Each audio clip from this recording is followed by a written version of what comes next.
sixth session of Basic English Grammar. Today we are going to cover conjunctions and interjections.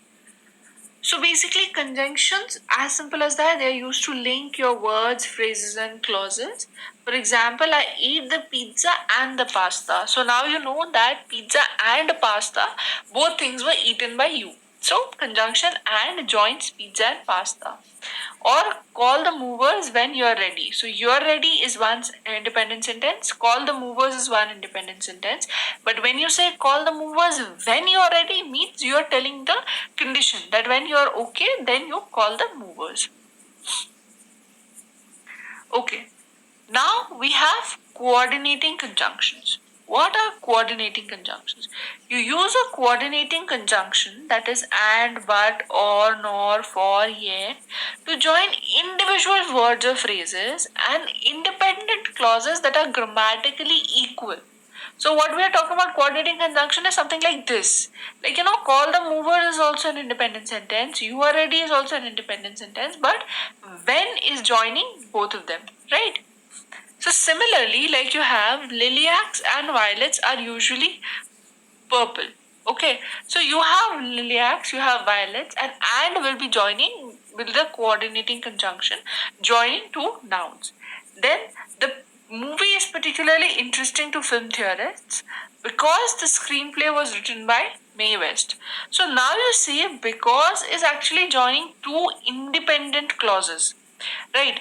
Because the first clause is a complete sentence in itself, and the second sentence is a clause is also an independent sentence in itself. So also you know that one can also use the coordinating conjunction but and for as prepositions, as discussed in the previous video what prepositions are. So but and for can also be used as prepositions. Next comes your subordinating conjunction. Now, coordinating conjunction, as you know, two independent clauses are, joined by your coordinating conjunction. But when I talk about subordinating conjunction, it introduces a dependent clause and indicates the nature or of relationship amongst the independent and the dependent clauses. So we will definitely find out in a better way over here in the example. But before that, I would like to tell you that some of the important, like most common conjunctions are after, like subordinating conjunctions are after, although, because, as, before, how, if, since, than, that, though, till, until, when, whether, where, and while. So basically, I will repeat that subordinating conjunctions basically introduce a dependent clause. So dependent clause is something which is dependent on something, the subject or the object, for it to complete.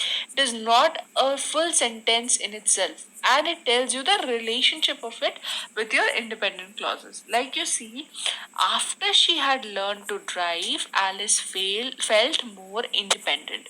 So the subordinating conjunction after introduces the dependent clause after she had learned to drive, right?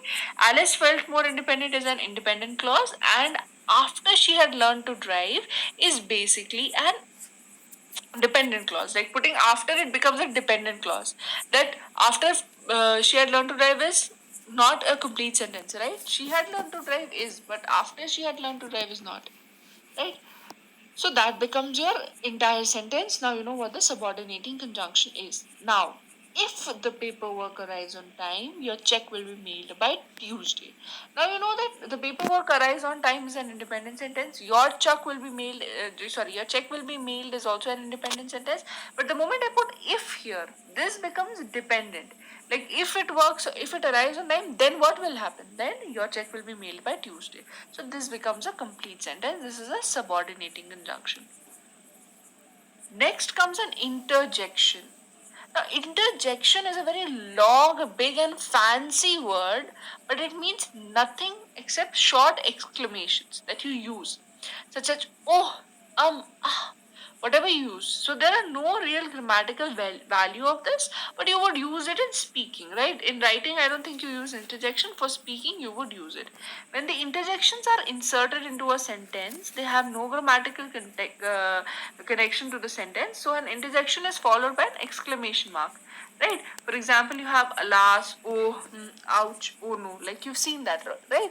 So they don't have much meaning, and nowadays, so in formal language, you don't even use them in, sentences, but in formal language, you might use it. So interjection is basically a short exclamation. That's it for